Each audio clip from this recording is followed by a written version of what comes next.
Since Cessnock City Council first imposed fines on children for allegedly riding their bicycles on the main streets of Cessnock and Weston, a group of concerned parents have rigorously opposed Council's method of imposing the fines. Children ranging in age from 14 to 17 have received summonses, and this morning 8 counts of cycling on footpaths went before Cessnock Local Court. Outside, the parents and residents group gathered, concerned the issue had gone this far. Spokeswoman Annette O'Hagan said the group had felt tremendous pressure from some sectors of the community to let the issue drop. Very hairy. There's been a lot of pressure on various people that we've been involved with to drop the whole thing. What sort of pressure are you talking about? Employers, friends, husbands, relatives. All pushing for you to drop the issue? All pushing to drop the issue. But we won't. We'll keep on with this until we can get some satisfactory answers and full explanations. Of the 8 cases that went before court today, there were 3 admissions of guilt. The children were admonished and discharged without a fine being imposed. 2 boys did not enter a plea and 3 boys denied the charges. They were adjourned until a later date and their parents have sought legal representation. While these parents say they'll continue to fight Council over its decision to prosecute their children in court, Council itself is divided over the issue. Cessnock Mayor Alderman Gordon Williams sought to have the charges dropped at the last council meeting. He was outvoted and claimed some aldermen have used the issue to pressure him. I'm disappointed the last meeting of council, an alderman who voted against my motion tried at a later date in council to move the same motion as I moved. It disappointed me. I think this alderman in question couldn't support me for reasons that's quite obvious. It disappointed me. How would you like to see these fines dealt with in future? I would like to see the Act changed so that for the first offence there could be on-the-spot fines introduced so children don't have to go through the trauma of the courts to start with.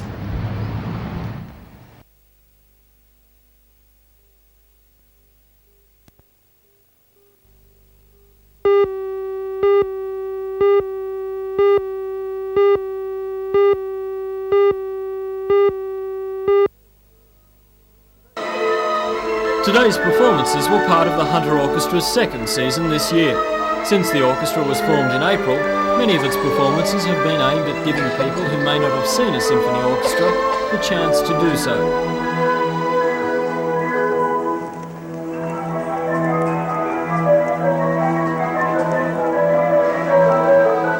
And today that opportunity was afforded to nearly 2,500 school children from throughout the Hunter. The orchestra performed 3 concerts and the music was oriented towards the young listener, with works by Mozart, Dvorak, Smetana and a performance of the Carnival of the Animals. The music was accompanied by narrations from the players and Professor David Frost, the orchestra's director. This season winds up on Thursday night when the orchestra will perform their 2nd concert at City Hall. But if you miss that, the organisers have announced another season in December.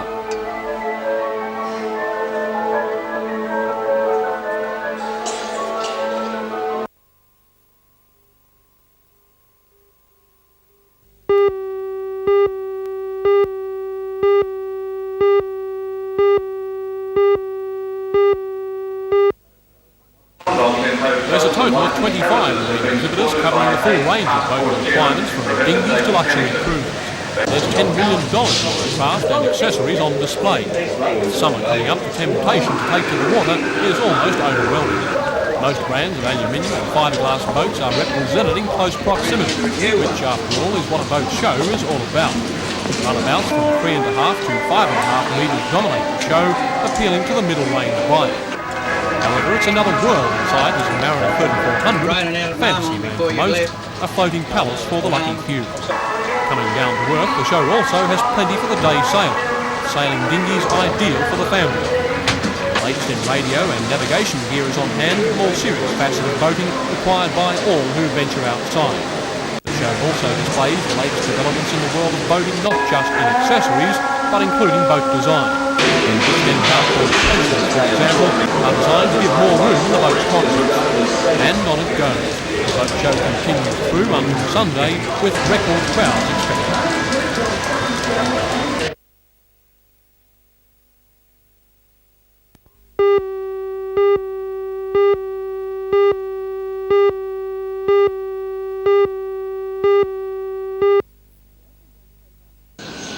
The Open Day program officially starts at 12:30 with a display by one of the RAAF police dogs, Sabre. Today, two of the other dogs, BP and Shep, were put through their paces by their handlers AC Heron and LAC Onslow, with LAC Whiteman acting as the intruder. Aircraft from all over Australia have been flying into Williamtown for the Open Day. Aircraft currently in service such as the Mirage, Mackie, Chinook helicopter, Squirrel and Hercules. The Royal Australian Navy were today practising rappelling in Wessex helicopters from 3 different heights, one of the displays which people will be able to see during the afternoon, while in the background the Sea King helicopter practised aerobatics. The Sea King is used in search and rescue. On another part of the base, the men were hard at work with scrubbing brushes, bringing the RAAF's latest pride and joy, the FA-18 Hornet, up to scratch, just as a slice of history, an old Mustang fighter, passed by. The Mustang was regarded as the latest in strike power in the latter part of the Second World War, a long-range fighter capable of raiding deep into German territory. The Mustang joins a host of other vintage aircraft on the day, including a Fokker triplane and a Sopwith Pup. Static displays will include this complete engine from a Qantas 767 and information on Qantas' latest technology. It's a big organisation that we're running here. We really have the whole base involved in the Open Day. So it's a matter of organising the manpower and making sure it's doing what we want it to do. So that's been the major problem, just the organisation of it.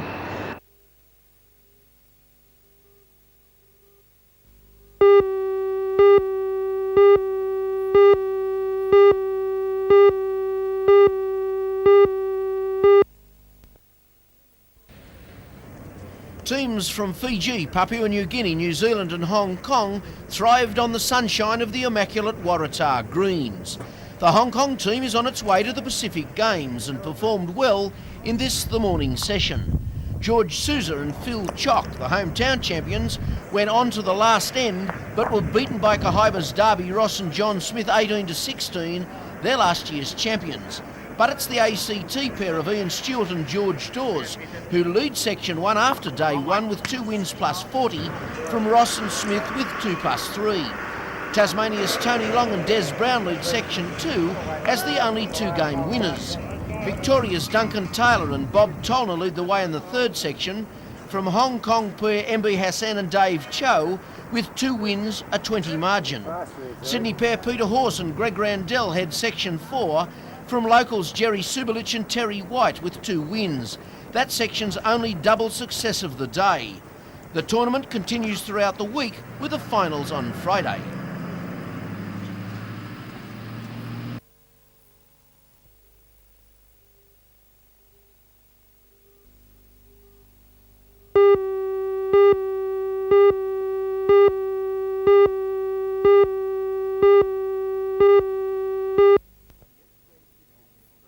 At yesterday's City Administration meeting, Mr Saunders released copies of a letter from the State Tourism Minister Mike Cleary earlier this year, advising the Council to buy the museum.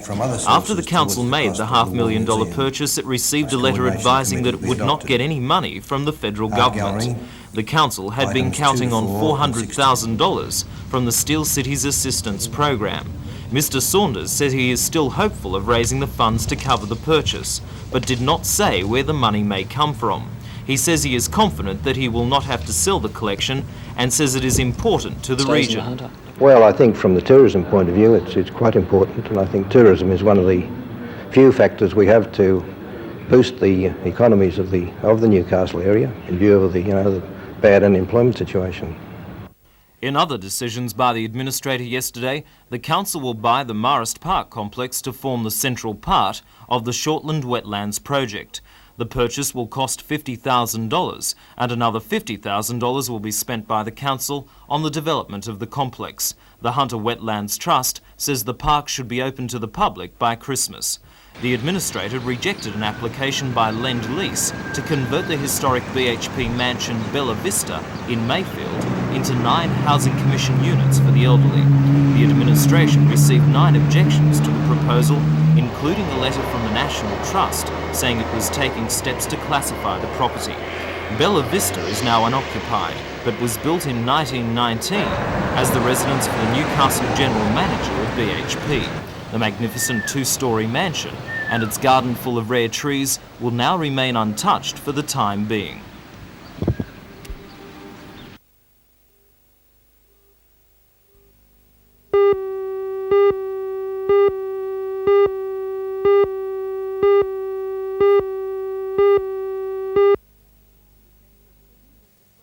The centre of Sydney was disrupted by a mass stop-work meeting. Buses brought thousands to the Town Hall Square, while more arrived from country areas by special trains. The protest is over a State Industrial Commission decision to cut Saturday afternoon penalty rates. For full-time and part-time workers, the rate has been cut back from time and a half to time and a quarter. Casual rates have also been reduced. After the meeting at the square, protesters moved through the city to State Parliament. Later today, Mr Rann agreed with the shop assistants, although the Premier said he didn't know whether the government could do anything to reverse the decision. In Newcastle, about 900 shop assistants and warehouse employees met at the City Hall. They also voted to close shops on Saturday afternoons from the 21st of next month. Today's meeting lasted for 1 hour, and this afternoon it was business as usual. Regional President of the Retail Traders Association and manager of David Jones City Store, Frank Baxter, said he believes the dispute can be settled without industrial action. Because the Tribunal has suggested that the Labor Council and the RTA do get together very urgently in the next couple of weeks, and I'm sure it can. Now, as an employer of shop assistants and as President of the Retail Traders Association, do you think the Arbitration Commission ruling was fair?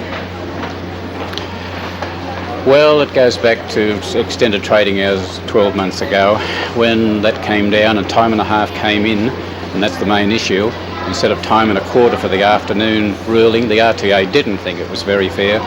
But of course what's happened is the staff have had this payment for the last 12 months. And of course to take something away from the staff is going to be very difficult. And I don't think that a lot of retailers maybe will take it away. We have made it known in our own case of David Jones that we won't take any monies away from staff that have been receiving it.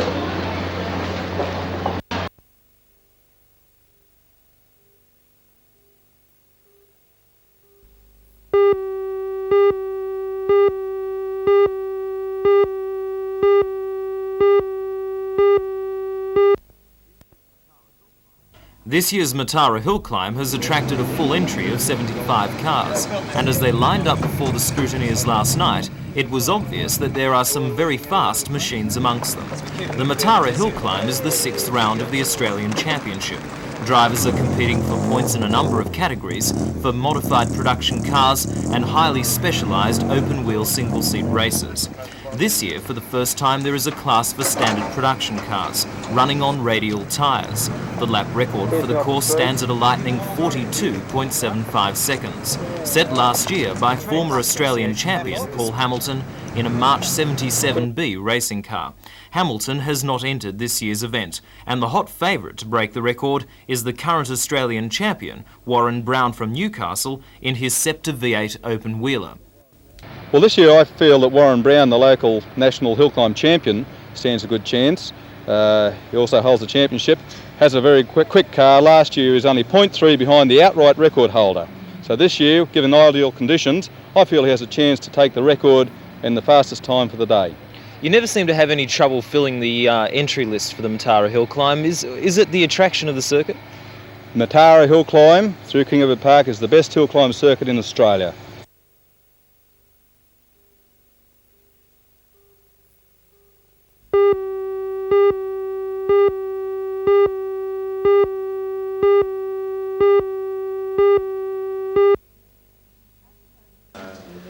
At the moment, there is no research into bone disorders in Australia, but if George Johnson is successful in his bid to raise the $1 million needed during his 8-week ride, then Newcastle will be the national centre. 54 local companies have sponsored the ride, but more support is needed. George says he won't benefit from the research himself, but he wants future sufferers helped. But the idea is that as the founder, I've been asked how would I like to see the money allocated, and a lot of the money I would like to see spent on our younger generation with brittle bones and chalky bones. I can't give you the medical terms because they're too long, but that's what the idea is, that it be spent on younger generation. Because of his illness, there's a chance that George won't be able to complete the ride by himself. Because I have this regional migratory osteoporosis from the waist down, which the bones are thinning out, but it's in remission at this time. The Paget's disease will give me a lot of pain, and there are days where I'm going to have to lay up, but if that flares up, that means I'm going to have 2 wheels or a sidecar put on the bike to complete the trip, because I do intend to complete the trip myself one way or the other. George, it seems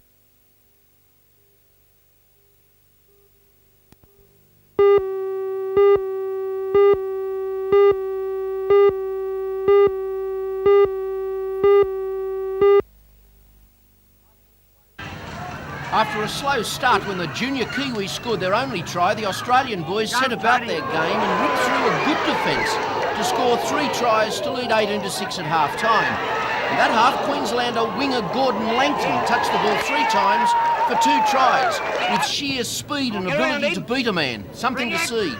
The team, though, spins around the ball skills of half and captain David Rolls and 5/8 Tony Casato. They and fullback Danny Krankovic, already signed to scholarships with the Parramatta, were outstanding. Casato got 2 tries and Krankovic an excellent solo effort from 30 metres out. Newcastle's front rower Terry Dolling got stronger the further it went and fitted well into an outstanding pack led by Ashcroft Jim Bell, a name to remember. The best of the New Zealanders, though, was hooker Chris Chadwick, but he let himself down by staying in trouble and eventually in the bin. The Australian team are great. They are names you'll hear of shortly.